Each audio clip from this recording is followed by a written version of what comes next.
자, 어패류로부터 감염되는 기생충 보도록 할까요? 자, 이 어패류로 감염되는 기생충 우리 필기에서 뭐가 되게 중요했냐면 중간숙주 되게 중요했잖아요. 근데 여기도 중간숙주 문제 나옵니다.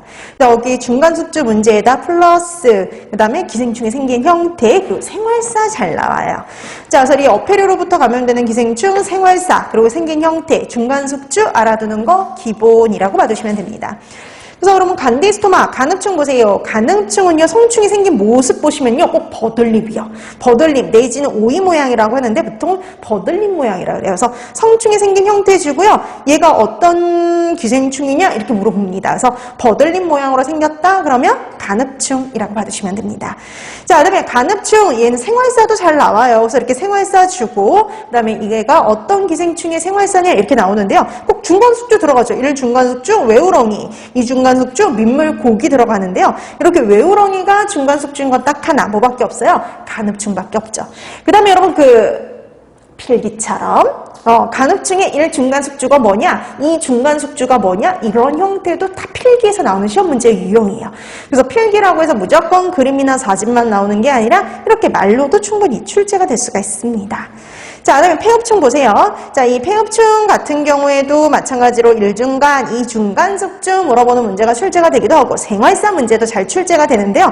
자, 이건 주고 이거 어떤 기생충의 생활사냐 이렇게 시험 문제에 출제가 된단 말이죠. 근데 여러분 거기 생활사에 보면은 1중간에 다슬기 나와 있고요. 2중간에 민물, 개, 가재 이렇게 나와 있는 거 뭐밖에 없느냐면 페디스토마, 폐흡충밖에 없어요. 그래서 이렇게 폐흡충 찾기 쉽죠. 근데 이 폐흡충은 생활사도 나오지만 이 감염 경로랑 함께 유충의 형태가 이렇게 같이 나오기도 하거든요. 그래서 이것처럼 이렇게 주어지고 감염 경로 주어지고 이건 어떤 기생충의 감염 경로냐라는 형태의 시험 문제가 출제가 되기도 해요. 근데 여러분 보면은 특징이 있어요. 거기 개랑 가재가 꼭 나오거든요. 그래서 개, 가재 그리고 다슬기가 나와요. 그래서 다슬기라든지 개나 가재가 나온다 그러면 딱 하나 뭐밖에 없어요? 폐흡충밖에 없죠.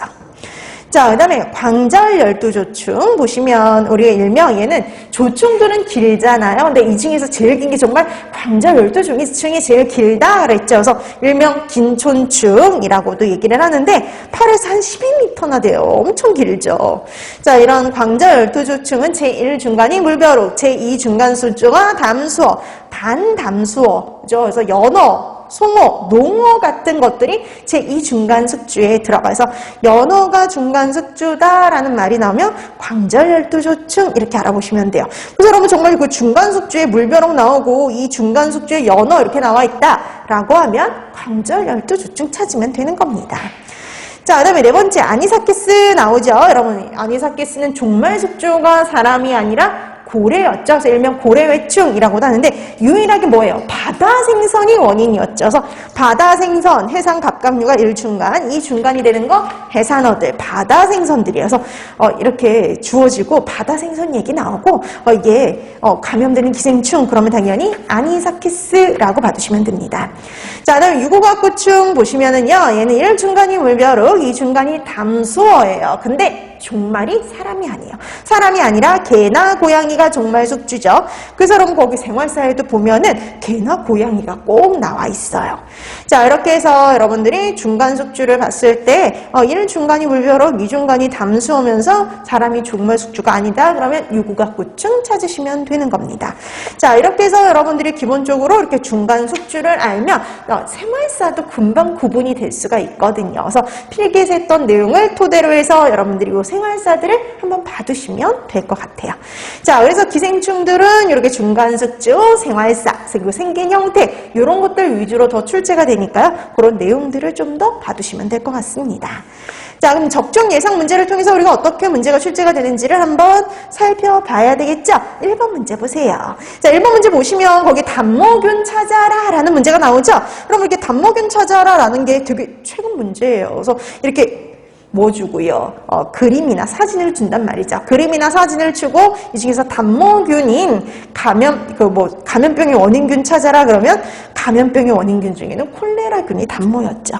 그래서 여러분 구분해서 알아주세요. 식중독균 중에 단모균은 장염비부류. 그다음에 경구 감염병의 원인균 중에 단모균은 콜레라가 있다. 이렇게 구분해서 알아두시면 돼요. 자, 그다음에 2번처럼 많이 나오죠. 이게 주모성 편모를 갖고 있는 그람 음성 간균은 이렇게 물어보는 거. 그래서 여러분들이 요거 주모성 편모를 갖고 있는 거 식중독 중엔 살모넬라가 제일 보기로 많이 나오고요. 경구감염병에서는 장티푸스가 주로 보기로 나와요. 그다음에 3번 보세요. 자, 다음 사진과 같은 세균에 의해서 발생하는 경구감염병 이런 형태로도 나온 적이 있는데요. 어때요? 구부러져 있죠. 바나나, 콤마 요 형태로 구부러진 형태다라고 하면 우리 콜레라였잖아요. 그런 거서 생긴 형태 꼭 봐두셔야 됩니다. 자, 그 다음에 4번 문제 보시면 이렇게 사진으로 주어지기도 해요. 그래서 단모균의, 그러니까 단모균한다.